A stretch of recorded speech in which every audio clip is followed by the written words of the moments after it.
The Premier League came back this weekend with a bang, and we love to see the big bangs of the Premier League. As I said, I want to come back to making YouTube videos, so here we are, making a YouTube video. If you couldn't tell already, you've clicked on a YouTube video.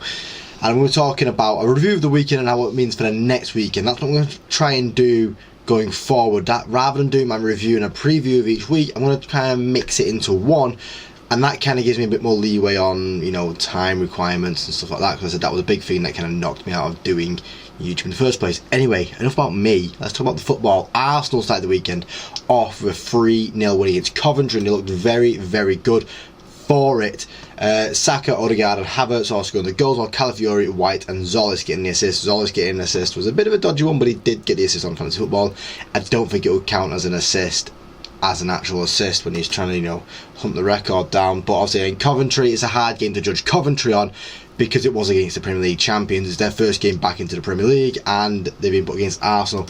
So next week though, they do play Hull, or this weekend coming up they play Hull, and I mean that's a better challenge of how they're going to play this year. Hull obviously winning their first game, but we'll get to that because that gets me inside. And Arsenal playing against Aston Villa, and we know what happened with Aston Villa with that defeat to Brighton, but once again we'll get to that in a second. Arsenal should win that game, and Coventry should beat Hull on paper, but we know how these things are, and things can get very upsetting. Just from me speaking about that, I feel like I want to talk about other things, but we'll talk about the Hull game straight away. Hull winning 2-0 against Manchester United. It's a massive, massive upset to start the season. Manchester United were not up to par, and now Hull get the challenge of next week playing against Coventry, another fellow team that got promoted alongside with them. That's going to be a good test, it's going to be a good challenge to see if Hull can knock on, get 6 points off the board, and they'll be looking good for themselves. Man United, however, play against Ipswich, another promoted team, but this time at home, in front of our home crowd. That's going to be a bit jittery now.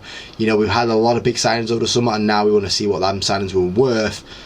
So Manchester United need to pull a win off against Ipswich this weekend, otherwise stuff might hit the fan. In the next game after that, it was Everton versus Crystal Palace in the 3 o'clock kickoffs, where Everton got a nice 2-0 victory. Palace didn't look up to scratch. I think there's still little tweaks that PSH needs to do to make his Palace team right, but David Moyes had his Everton team looking really, really well. The whole team looked really good.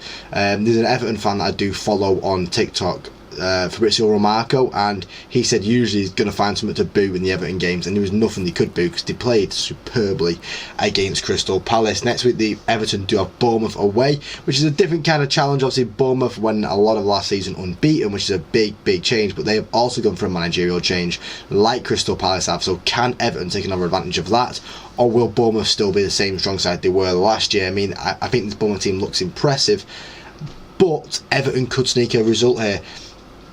And Crystal Palace then also play against Manchester City on Friday, which will be an exciting game. Friday night under the lights, PSG in a big game there.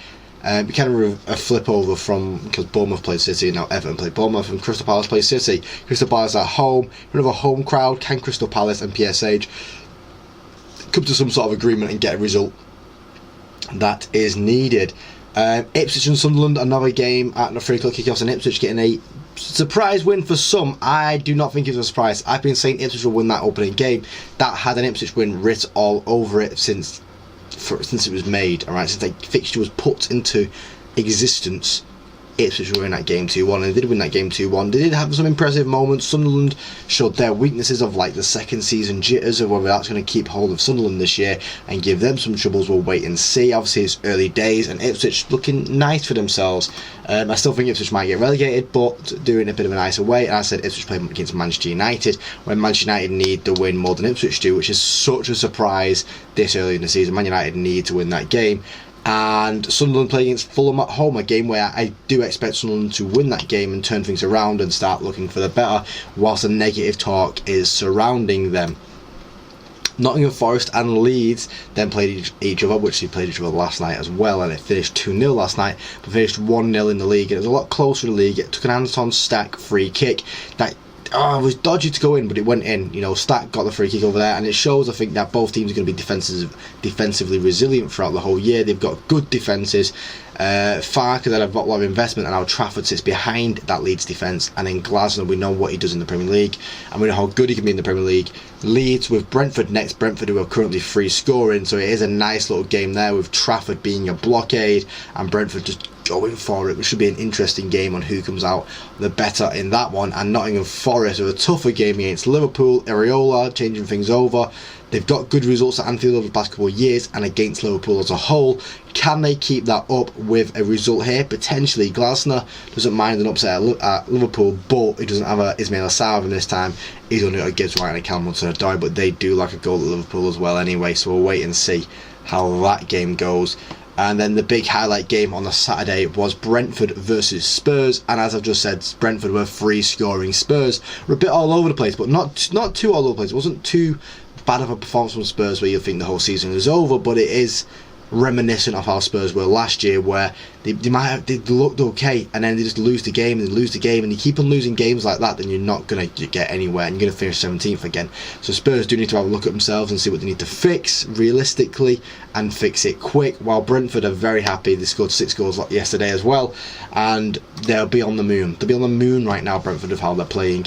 And then they have Leeds. You know, I said Leeds defensively strong, but Brentford will look at it and go, you know, they can get a result there. While Spurs play Newcastle, another team that's been on the jitters, you know, but then they get a result against Liverpool. So we'll wait and see what Spurs can do in that game. It has been a very exciting game in the past couple of years. Spurs and Newcastle. Newcastle getting some good results against Spurs. Spurs with a lot of investment might want a bit of revenge on that. While Newcastle are in a bit of a shaky position. Brighton on Sunday opened up Sunday with a belter of a game, 4-0 against Aston Villa. Aston Villa were all over the place. They need some changes quick, and you can see the team might struggle this year. Champions League football and not enough depth is a bit of a worry. While Brighton, Europa Conference League football, they've got that big game tomorrow against Tromsø where they do need to win. They drew 0-0 in the first leg. But Brighton were happy days. To do that against Tromsø, they're easy going to be in the Conference League. But that is a big, big win to start the season off. And then next, Brighton end up facing against Chelsea, a team that loves to take a player off Brighton. And I think it's going to be an iffy one. If anything, Danny Welbeck's going to score that game. If Danny Welbeck comes on the pitch, Danny Welbeck's scoring against his former club. That's the kind of things that happen in football. Whilst I said Aston Villa play Arsenal, which I spoke about earlier. Where in the past couple of years Aston Villa have managed to upset Arsenal when it's not like it's going to happen, and all of a sudden it has happened. It could happen again here. Could Aston Villa be the upset to Arsenal's early, flexes that they've put on the league? Potentially. Man City escaping with a 2-1 win over Bournemouth. And escaping with it. I thought City played pretty poorly up until the change when they brought Cherki on, and Cherki changed the game. Cherki helped them win the game. When they bring Foden off, that's what it is as well. So Foden comes off, Cherki comes on, and all of a sudden everything looks a bit better. Everything looks a little bit better for Man City, and they get the win in the end thanks to Gvardiol and Gerhi Halm with his new haircut doing absolutely nothing. And I spoke about Man City play Crystal Palace, a team that can upset them, but I think Man City will be fine in that game. I think they might be another late escape where they win 2-1 and stuff like that. Whilst Bournemouth play against Everton at home, a game where they could get a result, a game where they have got a result the past couple of years. And Everton on okay form right now, but Bournemouth realistically should be winning that game at home. They were so impressive last year, and they should be keeping up with that. With Marco Rose, is a very good manager, and I expect him to hold on to his respect. Liverpool then drew 2-2 with Newcastle, which was a really, oh my god, Liverpool scraped it. They did. They got lucky. I say they got very, very lucky. Newcastle very unlucky again against Liverpool with a late goal that changed the tie. Last time it was a draw, and they ended up losing the game, and now it was a draw from a winning position, which is unfortunate for Newcastle, I would say, considering the negativity that has been talked about Newcastle for the whole summer. Against Spurs next week. Hey, they could turn things around massively and put Spurs in that back position where you say, listen, who needs the money to spend all of this? Who needs Tonali when you've got Bamba and all that? And then Liverpool playing Nottingham Forest, a place where they have lost a few times for the past couple of years, and they just need to turn things around in that game for themselves. And then the final game of the game week was that Chelsea and Fulham game, surrounded with that Chelsea attack. Oh my god, that Chelsea attack was good, wasn't it? It was enjoyable. Rodgers, Palmer and João Pedro. Too bad they have Sanchez in net. that is going to be a massive effect for Chelsea this year. They need to just move on from Sanchez. He's not good enough. He's not good enough.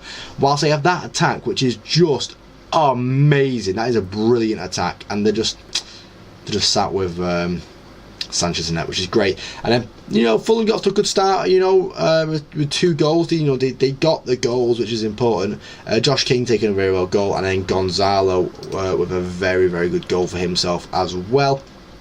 Hey, you got to take the chance when they're put in front of you. However, Fulham against Sunderland, I think Sunderland losing that first game, they're going to be upset. They're going to want a result, and they will get a result against Fulham in my eyes. While Chelsea at home against Brighton, a team where, you know, Chelsea ripped them apart. Brighton looked really impressive last week. Yes, they scored 4 goals.